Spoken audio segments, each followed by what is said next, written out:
Okay, we need to talk about a revolution that's happening in e-commerce.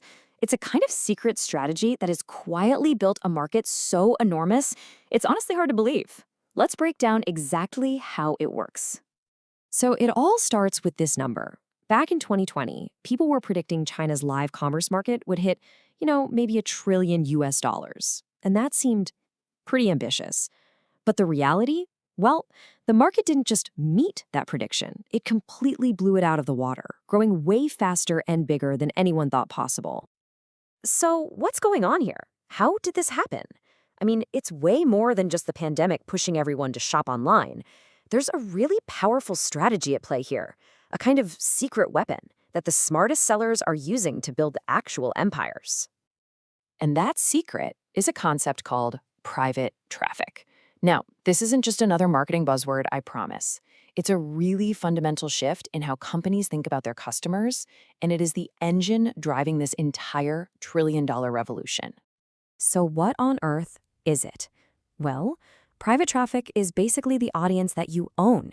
It's that direct line you build to your fans through your own social media, your own content, your own communities. To put it really simply, it's traffic you don't have to pay for every single time. Here's the best way to think about the difference. Public traffic is what most of us are familiar with, right? Paying for ads on social media, paying influencers for a shout out. You get clicks for sure, but they're often just one-offs, kind of like passersby on the street. Private traffic is totally different. It's built on relationships.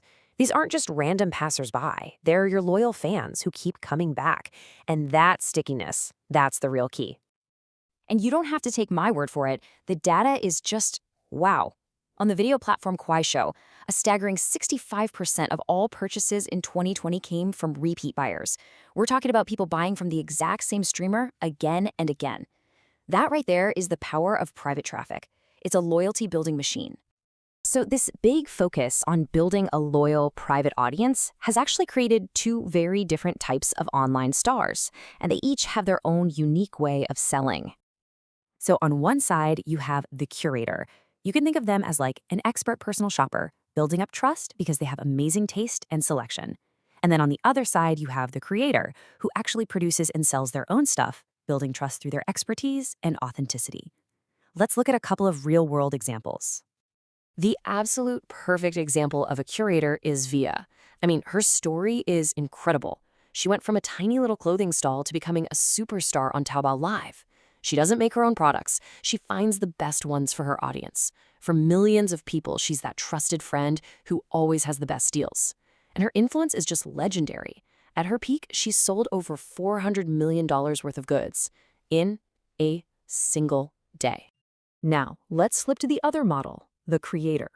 Meet Wu Yi. He's a former soldier and a certified liquor expert. And this is so smart. He didn't start by just selling stuff. He started by teaching his followers how to spot fake alcohol. He built this incredible foundation of trust through his expertise, and now he sells $25 million of his own company's liquor every single month. So, seeing the wild success of creators like Wu Yi, traditional companies started paying attention. They're now building their own private traffic playbooks because they realize it's just so much more sustainable than constantly paying for ads. And when you look at the economics, it's just a no-brainer. Look at this. Traditional e-commerce can be super expensive. You've got high platform fees, big commissions, and this massive budget you need for public traffic ads. But live commerce, especially when you build your own audience, it dramatically slashes those costs. And that frees up a ton of money to invest in what actually matters, building that loyal community.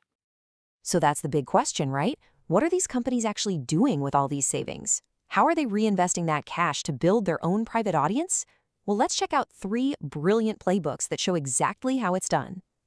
First up, the Wenfan department store. This is genius. During the pandemic, they basically turned their 10,000 employees into their own marketing army. They offered them cash bonuses to sign up friends and family. And because the recommendation was coming from a trusted source, a friend, a family member, it worked like a charm. Today, an incredible 85% of their online sales come from this private, high-trust network. Okay, now electronics giant TCL, they took that idea and turned it up to 11. They started by empowering their 68,000 employees to be promoters. But then, and this is the key, they opened up the program to their most loyal customers. They literally turned their biggest fans into their best salespeople, creating this super powerful and really authentic sales force. And finally, there's the liquor company Gujing Gongju. They also activated their employees as social sellers, creating new online sales without cannibalizing their physical stores. But here's the really brilliant part. This created a direct feedback loop. They started using what the promoters were hearing from customers to completely redesign their products and packaging. How smart is that?